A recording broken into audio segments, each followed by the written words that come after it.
welcome to Discussion Media. I would like you to watch this video and I would like you to see how Rufai finished shehu.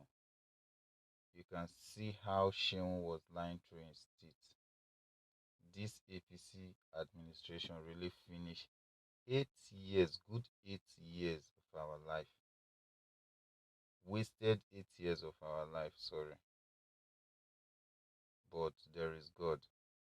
And we, the Nigerian youth, will take back our country by force from them.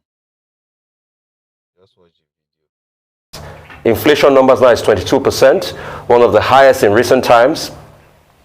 Over 20 trillion ways and means debt. All the economic indices stacked against you. Secondly, you said 60 million attacks. No, it wasn't 60 million attacks. It was 12.9 million attacks that Mr. Isa Pantami said. And you also tried to extrapolate that to INEC. But INEC only said they had a technical glitch that day. Talks about cyber attacks were brought up, but INEC said it had no cyber attacks. That's to get the facts right. In fact, and people have challenged Mr. Isa Pantami on his result he released as regards cyber attacks in Nigeria for election day, vis-a-vis the global cyber attacks map of what happened on that day. There's a story in Business Day a couple of hours ago. The question I'd like to ask you is, why was only the presidential election not transmitted to IREF? Why did other ones go? The Senate elections and the House of Representatives elections, but only one presidential election. Only one not transmitted. INEC said it had technical glitches. He's not been able to tell us the nature of technical glitches. Today, you are trying to posit that there were cyber attacks. INEC said no cyber attacks. NCC said the network worked in that day.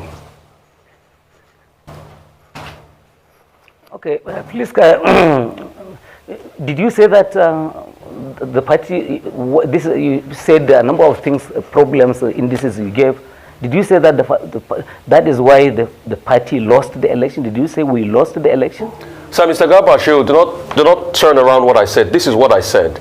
I said you said that a certain party had dominated the social media space, and they kept on hammering the party, yes, that there was no public opinion as regards the failures of the APC. And I put it to you that the economic statistics showed that this administration failed largely based on its initial promises, and which are there. Secondly, I've told you about what you try to extrapolate now with cyber attacks. But INEC has said that there were no cyber attacks that day, that they just had a technical glitch.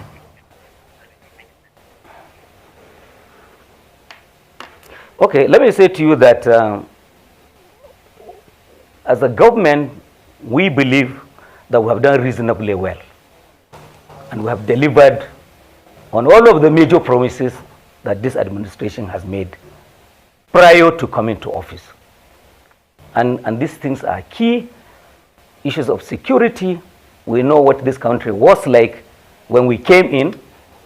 This country had been split into two.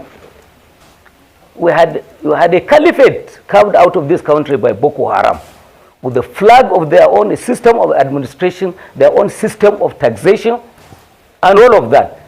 17 of 27 local councils in Borno State were in that republic. All of that has changed.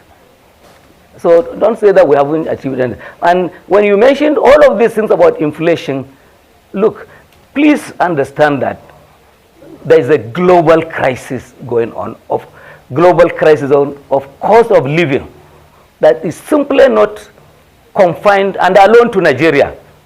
Everyone is involved, whether it is arising from the things that emanated from the COVID crisis, and we know what it has done.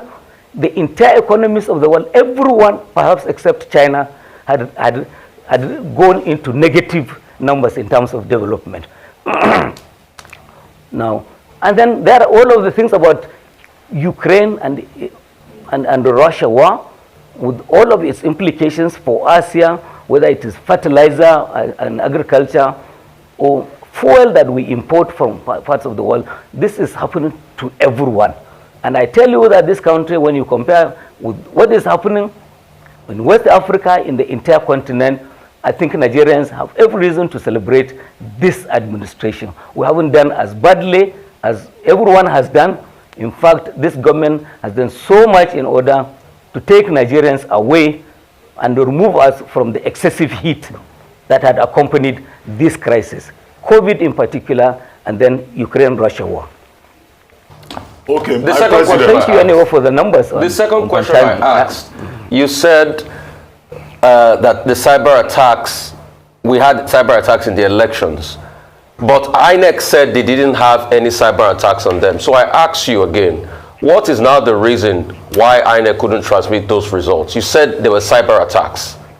So what are you saying? Are you saying because of the cyber attacks or not, INEC had their problems?